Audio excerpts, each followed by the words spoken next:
5 মণ ভুট্টা আলাদা করে বস্তাতে করে দিতে হবে, আর দিয়ে বাল বাচ্চাকে বলে দিতে হবে এইটি আল্লাহর রে, এই বৌমা, এই বাড়িওয়ালি, এটি আল্লাহর জন্য এটি বের করা হয়েছে। কয় মণ? তো 5 মণ। যদি মেজো বেটা বলে হাজি বাবু আত্মটি বাইর করে দিলে আল্লাহর নামে, জি কইছে আল্লাহর জমিন থেকে 20 মণে 1 মণ দেওয়ার নীতি আছে আল্লাহর শরিয়াতে, এই জন্য আমি 5 মণ বের করেছি। আমার দেশের নিয়ম কি? যত বড়ই ধনীর বেটা ধনী হন না কেন, গলিতে এমন একটা বাসন রাখা আছে, একটা কুঠি রাখা আছে, যে কুঠিটাতে 8 মণ থেকে 1 মণ ধান আটবে, এর বেশি ধান আটবে না। আর বউ বেটিকে দেখিয়ে দিয়েছি, যত ফকির আসবে ওই কুঠি থেকে বের করো আর ফকিরকে দাও। মাদ্রাসা এসেছে, ওকে 2 কেজি দিয়ে দাও। কয়টা মাদ্রাসা? মাত্র 2টা নয় 3টা মাদ্রাসাকে দেবে, বাকিটিকে দেবে না। কাচকার মাদ্রাসাটিকে দাও, ভাদু মাদ্রাসা এসছে তো ওরাকে দাও, দামাইপুর একটু পুরাতন মাদ্রাসা ওরাকে দাও, কাতলামারিকে দাও, বাদ বাকিগুলো এত মাদ্রাসাকে দেওয়া যায় নাকি, এত মাদ্রাসাকে দেওয়া যায় নাকি? কেন? যে মোট বের করেছেন কতটি আপনি? তো মাত্র 40 কেজি বের করেছেন, ইয়াতে আপনার সিজন চলে যাবে। তাহলে আমি বলছি আপনাকে আল্লাহর কোরআনের নিয়ম অনুযায়ী এবং রাসূলুল্লাহর ফরমান অনুযায়ী আপনাকে 20 মণে 1 মণ ধান বের করে দিতে হতো, তাহলে 100 মণ ধানের মালিক আপনি 5 মণ ধান বাহিরে করে রাখতেন। এটি কার? তো আল্লাহর। কেন? যে আল্লাহর জমিনে যতগুলো ফসল হবে সেখান থেকে আল্লাহকে 20 ভাগে 1 ভাগ দিতে হবে, এটাই হলো ফর্মুলা। কটা লোক পাবো বিলাইমারি গ্রামে যে ঠিক করে মাপ করে ওজন করে এই নিয়মটাকে মেনে চলেছে? কটা পাওয়া যাবে? আমি বলছি মিথ্যা কথা হতে গেলে আমাকে আল্লাহ মাপ দিবে, আপনারা মাপ দিয়ে দিয়েন। 95টাকে পাওয়া যাবে না, 5টাকে পাওয়া যাবে। আর যারা আপনারা শুনলেন তারা আবার বলবেন কোনটা 5টাকে পাওয়া যাবে দেখাও তো, ওর বুনবুনি ঠান্ডা করে দিই আমরা। ও 5টাও পাওয়া যাবে না হয়তো। সঠিক করে আপনি মাল বের করেন না। মুসলমানদের ইসলাম মানার ব্যাপারে, নমাজের ব্যাপারে, রোজার ব্যাপারে দেহাতে আর যত শহর অঞ্চল আছে সব জায়গাতে অন্যান্য কানুনকে মানার বেলা উদারতা দেখতে পাই, কিন্তু জাকাতের নীতির বেলায় মুসলমানদের শতকরা 98 জনকে দেখা যায় যে জাকাত নীতিকে মানে না। বিলাইমারির মাটিতে এমন মেয়ে আছে যার কাছে 87 গ্রাম সোনা আছে, এক একটা হার আছে 20 ভরি 22 ভরি করে, এক একটা পলা আছে 10 ভরি 15 ভরি করে, 2টা 3টা করে হার আছে, কানের ইয়াররিং আছে, দুল আছে, আরও কত কি সোনার গয়না ভরা আছে। অথচ কোনো একটা দিয়ারের মেয়ে ছেলে, কোনো একটা টালের মেয়ে ছেলে ও বলতে পারবে জোর করে যে আমার 87 গ্রাম সোনা আছে, অতএব আমি আমার সোনার জাকাত আমি বের করে দিই বছরের মাথায়? বলতে পারবে না। একটা নারী বলতে পারবে না যে হ্যাঁ আমি সৎ, আমি জাকাত আদায় করে দিয়েছি।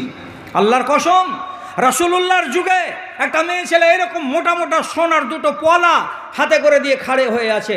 রাসূলুল্লাহকে জিজ্ঞেস করে বলছেন আদাইতা হাক্কাহুমা, তুমি কি তোমার এই সোনার পলা 2টার হক আদায় করেছো?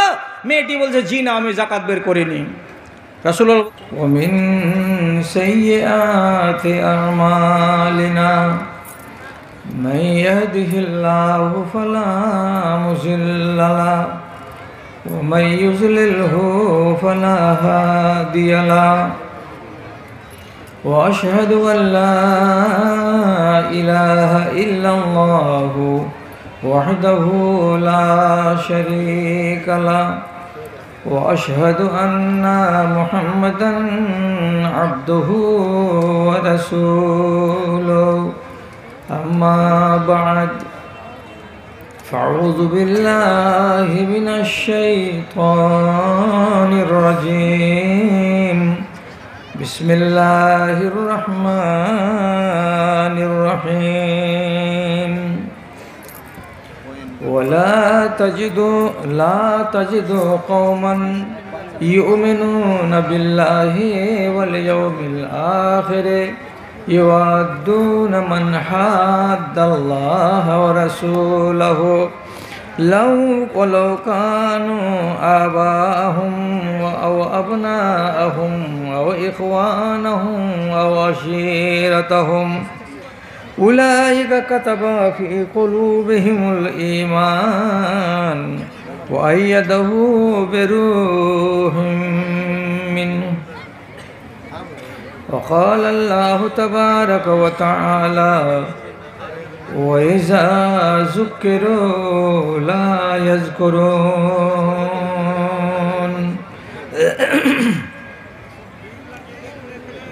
কামনার ওই পিছন ছুটে জীবন তোমার শেষ হলো, এ দেশ ছেড়ে সে দেশ যেতে কি নিয়েছো তাই বলো, কি নিয়েছো তাই বলো। ধর্ম ভেঙে মর্ম পীড়াই ভুগবে তুমি মনে রেখো, আসছে মরণ করতে সবার পিছন ফিরে ওই দেখো, পিছন ফিরে ওই দেখো। শখের বাজার সামটি এনে দিন ফুরায়ে রাত এলো, এ দেশি ছেড়ে সে দেশি যেতে কি নিয়েছো তাই বলো, কি নিয়েছো তাই বলো। আরাধনা খোদার ছেড়ে হলে তুমি দিশে হারা, গণ্ড বোকা ভাগ্যহারা, পাও না খুঁজে কাজের ধারা, পাও না খুঁজে কাজের ধারা। একবারে সুখ নিদিরার পরশ ভুলে, একবারে সুখ নিদিরার পরশ ভুলে কান্নাকাটির রোল তোলো, এ দেশি ছেড়ে সে দেশি যেতে কি নিয়েছো তাই বলো, কি নিয়েছো তাই বলো। কামনার ওই পিছন ছুটে জীবন তোমার শেষ হলো, কামনার ওই পিছন ছুটে জীবন তোমার শেষ হলো, এই দেশে ছেড়ে সে দেশে যেতে কি নিয়েছো তাই বলো, কি নিয়েছো তাই বলো।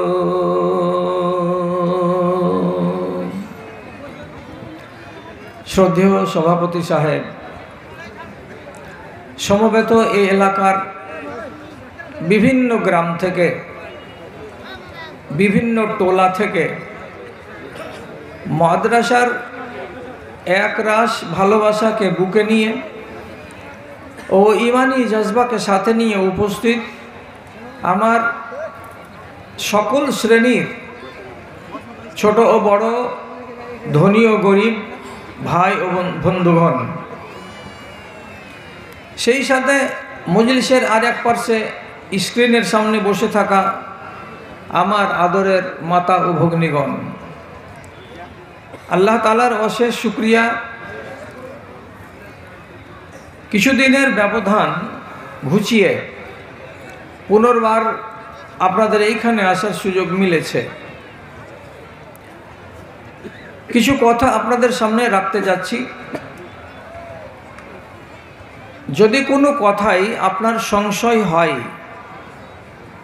সন্দেহ জাগে, তাহলে আমার চাইতে যারা বড় আলেম আছেন আমাদের জেলায়, আমাদের দেশে, তাদের কাছ থেকে সেই সংশয়টাকে দূর করে নেবেন।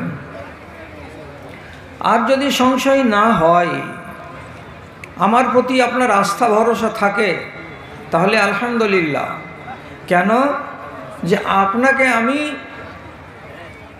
আলতু ফালতু কথা, যা তা কথা, মন গড়া কথা এইসব বলে দিয়ে ভাঁওতাবাজি করে এখান থেকে চলে যাব, এটা আমার স্বভাব নয়। যা বলবো ন্যায্য বলবো, যা বলবো সহি বলবো, এবং যেটা কোরআন ও হাদিস থেকে সমর্থিত সেটাকেই বলার চেষ্টা করব। যদি প্রসঙ্গত কোনো বাইরের কথা আসে, তাহলে সেটা আপনাকে স্পষ্ট বলে দেওয়াই হবে যে এটা বাইরের কথা। আজ আপনার সামনে সূরা মুজাদালা থেকে একটি আয়াত পড়েছি। প্রথমে আয়াতটার তর্জমা আপনি ভালো করে বুঝে নেন, শুনে নেন। এই আয়াতটাকে সামনে করেই আমার নামে যেটা বরাদ্দ সময়, সেই সময়টাকে আমি গত করব ইনশাআল্লাহ। আল্লাহ রাব্বুল আলামিন বলছেন, তোমরা এমন লোক পাবে না যারা আল্লাহর উপরে বিশ্বাস রাখে এবং কিয়ামত দিবসের উপরে বিশ্বাস রাখে, তারা এমন কোনো মানুষকে ভালোবাসবে এবং তাদের সঙ্গে বন্ধুত্ব স্থাপন করবে যে লোকগুলো সরাসরি আল্লাহ এবং তার রাসূলের সঙ্গে বিদ্রোহ ঘোষণা করে, যুদ্ধ ঘোষণা করে রেখেছে এবং আল্লাহ ও তার রাসূলের বিরুদ্ধাচরণ করে। এমন মানুষের সঙ্গে এই মানুষগুলো কোনোদিন দোস্তি বা বন্ধুত্ব স্থাপন করবে না, রাখবে না কোনো সম্পর্ক। যেহেতু তার ভিতরে একটা বড় দোষ যে সে আল্লাহ এবং আল্লাহর রাসূলের সঙ্গে বিরোধিতা করে, বিরুদ্ধাচরণ করে। যে ব্যক্তি আল্লাহ এবং তার রাসূলের কথাকে মানে না, তার খোলাখুলি উল্টো কাজ করে, এমন মানুষটার সঙ্গে একজন মুসলমান, একজন মুমিন কোনোদিন বন্ধুত্ব করবে না, তার সঙ্গে সম্পর্ক রাখবে না, তার সাথে খুব বেশি মাখামাখি এবং মিলামিশা করবে না, বরং এর থেকে দূরে থাকবে, এর থেকে সম্পর্ককে আলাদা করে থাকবে, এর থেকে দূরত্ব বজায় রেখে চলবে। যদি সেই মানুষটা তার বাপ হয় তবুও বাপ চাই না, যদি সেই মানুষগুলো তার ছেলে হয় ছেলে চাই না, সোজা সোজা বলতে হবে ছেলে চাই না। যদি সেটা তার ভাই হয়, তোমার মতো ভাইয়ের আমার দরকার নেই। যদি তার বংশের কোনো লোক হয়, একজন বা চারজন বা 10 জন, তাহলে বংশের লোক হতে গেলেও স্পষ্ট বলতে হবে তুমি যদি আর তোমরা যদি আল্লাহর এবং আল্লাহ রাসূলের বিরুদ্ধাচরণ করো তাহলে তোমাদের আমার দরকার নাই। কেন? তোমাদের সাথে বন্ধুত্ব রাখার মানে হলো নিজের দিনকে বিক্রি করা এবং আমার ঈমানকে নষ্ট করা। আমার এবং আমার ঈমানের মাঝখানে তোমরা দাঁড়িয়েছো। কি হয়ে দাঁড়িয়েছো? আমার ঈমানের মাঝখানে তোমরা বাধা হয়ে দাঁড়িয়েছো। আমি যদি তোমাদেরকে না মানি তাহলে আমার ঈমান নিয়ে আমি বাঁচতে পারবো, আর আমি যদি তোমাদেরকে ভাই বলে পাত্তা দিই, বাবা বলে পাত্তা দিই, বংশ বলে পাত্তা দিই, তাহলে আমি তোমাদের মতো হয়ে যাব। সুতরাং আমার কাছে আমার দিন আর থাকবে না। তাই আমার দিনকে বাঁচাতে হলে, আমার ঈমানকে হেফাজতে রাখতে হলে, বাবা ত্যাগ করতে হলে বাবা ত্যাগ করে দেব, ছেলে ত্যাগ করতে হলে ছেলে ত্যাগ করে দেব, স্বামী ত্যাগ করতে বলা হলে স্বামী ত্যাগ করে দেব, বংশকে ত্যাগ করতে হলে বংশ ত্যাগ করে দেব। কেন? এগুলো থেকে বড় হচ্ছে কোনটা? আমার ঈমানটা। এই জন্য কোরআন মাজিদ আল্লাহ রাব্বুল আলামিন বিভিন্ন জায়গাতে বলেছেন তোমাদের ঈমানের শত্রু অনেক, তোমরা জানো না, তোমরা লক্ষ্য করো না। শত্রু যে শত্রুতা করছে এ কথাটা তোমরা লক্ষ্য করো না, তোমরা বুঝতে পারো না, অথচ তোমার জানের শত্রু। কারা কারা শত্রু? সহি কথা বলছি। কোনো এক জায়গায় আয়াতে আল্লাহ তাআলা বলছেন তোমাদের ছেলে পিলে এবং তোমাদের স্ত্রীগুলো তোমাদের দুশমন, এই দুশমন থেকে তোমরা সাবধান থাকো। এর থেকে আর কি কথা হতে পারে? আল্লাহ নিজে বলছেন ইন্না মিন আজওয়াজিকুম ওয়া আওলাদিকুম আদুবুন লাকুম ফাহযারুহুম। তোমাদের কিছু কিছু ছেলে, তোমাদের কিছু কিছু স্ত্রী তোমাদের দুশমন, অতএব দুশমন থেকে সাবধান থাকো। তাহলে আমি এটা বলছি না যে আমাদের বাড়িতে যত আল আওলাদ আছে এবং আমাদের যত লোকের স্ত্রী আছে সবগুলো আমাদের দুশমন, এটা বলি না আমি। আমাদের মধ্যে কাউরি ছেলে, আমাদের মধ্যে কাউরি বিবি আমাদের জানের দুশমন।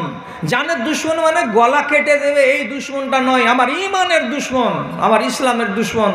ওরা যদি থাকে তাহলে আমার ঈমান ঠিক থাকবে না, ওরা যদি থাকে তাহলে আমার ইসলাম বাঁচবে না, মরে যাবে ওদের মতোই।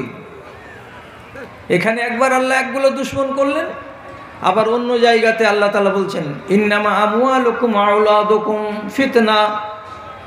তোমাদের কাছে যেগুলো ধন দৌলত আছে, টাকা পয়সা আছে, ব্যাংক ব্যালেন্স আছে, এগুলো তোমাদের কাছে হলো ফিতনা।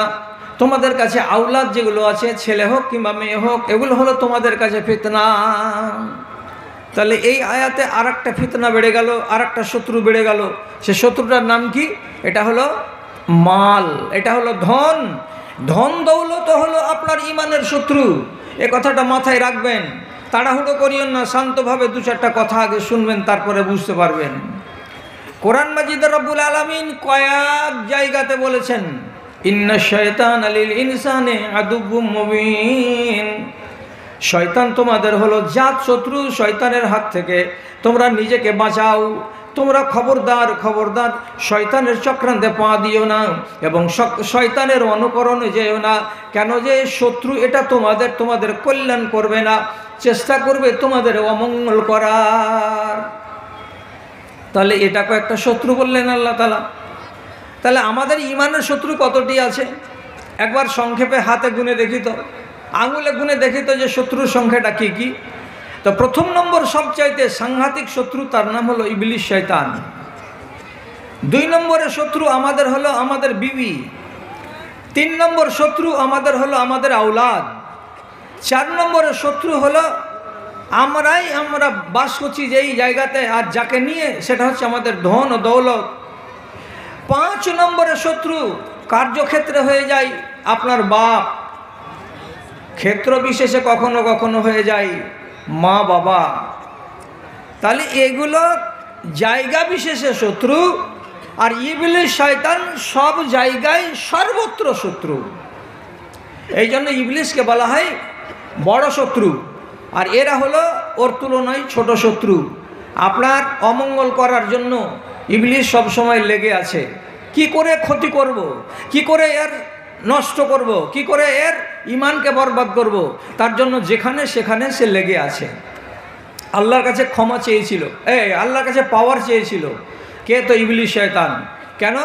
যখন তাকে জাহান্নাম থেকে বহিষ্কার করা হলো, জান্নাত থেকে যাকে বহিষ্কার করা হলো, আর যখন তার কাছ থেকে তার পদ কেড়ে নেওয়া হলো, যখন সে হয়ে গেল ঝাঁটাখোর, তখন আল্লাহ রব্বুল আলামিনকে বলেছিল যে আল্লাহ, যখন আদমের কারণে আমার এই তখ্ত চলে গেল, আমার মসনদ চলে গেল, আর আমার ইজ্জত সম্মান ভুল উণ্ঠিত হলো, আর আমাকে দুনিয়াতে চলে আসতে হলো, তাহলে আমি তোমার কাছে একটা আরজি জানাচ্ছি, আমি দুনিয়াতে যতদিন বাঁচব ততদিন ইবনে আদম অর্থাৎ আদমের আওলাদের পেছনে আমি যেন লেগে থাকতে পারি এবং তাদেরকে আমি গুমরাহ করতে পারি, আর গুমরাহ করে তাদেরকে আমি আমার সাথী হিসাবে জাহান্নামে নিয়ে যেতে পারি। অতএব তাদের শিরায়, তাদের রক্তে আমাকে চলার মতো ক্ষমতা দান করো। আমি যেন তাদের রক্তে চলতে পারি, আমি যেন তাদের দেহের ভেতরে ঢুকে যেতে পারি, আমাকে যেন কেউ বাধা না দিতে পারে, এতটা শক্তি তুমি আমাকে দাও। জি, আল্লাহ তাআলা মঞ্জুর করে নিয়েছেন এবং পরিষ্কার করে হাদিসে লেখা আছে, ইন্না শায়তানা ইয়াজরি ফিল ইনসানি কামাজরাদ দামে। যেমন আমাদের শরীরে রক্ত চলাচল করে এখান থেকে সেখান, সেখান থেকে এখান, কোনো বাধা বিপত্তি হয় না, রক্ত সারা শরীরে দৌড়ে বেড়ায়, ঠিক সেই রকম ইবলিস শয়তান আমাদের রক্তে ঢুকে যেতে পারে, আমাদের রক্তের সঙ্গে চলাচল করতে পারে, আমার মগজে বিস্তার লাভ করতে পারে, আমার খেয়ালকে সে চেপে ধরতে পারে, চারিদিক থেকে এসে আমাকে আক্রমণ করতে পারে। আল্লাহ রাব্বুল আলামিন এটা তাকে পাওয়ার দিয়েছেন। তাহলে শত্রুতা করার জন্য আপনাকে চারিদিক থেকে ঘিরে ধরে। এমন পর্যন্ত হাদিসে লেখা আছে যে ইবলিস শয়তান মানুষের নাকের বাসায়, মানুষের নাকের ডগায়, এই ভেতরখানে রাতের বেলায় শুয়ে শুয়ে আরাম করে। কেন? যখনই সুযোগ পাবো, যখনই সুযোগ পাবো মানুষের নাকের ভেতরে শুয়ে আর বসে শয়তান রাতও কাটায়। কিসের আশায়? আপনাকে কাবু করার আশায়। এটা কি কাউরি মানতে অসুবিধা আছে? আপনি মানতে অসুবিধা মনে মনে ভাববেন না। কেন ভাববেন না? যেহেতু স্পষ্ট হাদিস থেকে, কোরআন থেকে আমি প্রমাণ পেয়েছি, দেখাচ্ছি বলে বলে আপনার সামনে এই কথাটা বলার সাহস পাচ্ছি। এই যে বড় শত্রু, আপনার সবচাইতে বড় ইবাদত কোনটা? নামাজ। নামাজকে যদি ছেড়ে দেন তাহলে মানুষটা জান্নাত পাবে না। এই নামাজকে যদি বিনষ্ট করতে পারে ইবলিস শয়তান, তাহলে সে কামিয়াব। এই জন্য আপনার ইবাদতের পিছনেও লেগে থাকে, সাথী বানাবে সে আপনাকে। আপনি যদি বুঝতে না পারেন, তো এইটা তো জানা আছে, এই সূরাটা তো আপনার মুখস্থি আছে। কি কথাটাতে আছে সূরাটাই? মিন শাররিল ওয়াসওয়াসিল খান্নাস, মিন শাররিল ওয়াসওয়াসিল খান্নাস আল্লাযী ইউওয়াসওয়িসু ফী সুদুরিন নাস মিনাল জিন্নাতি ওয়ান নাস। আল্লাহ তুমি আমাকে বাঁচাও, এই থেকে বাঁচাও, এই থেকে বাঁচাও, এই থেকে বাঁচাও, আমি তোমার কাছে আশ্রয় চাইছি। তার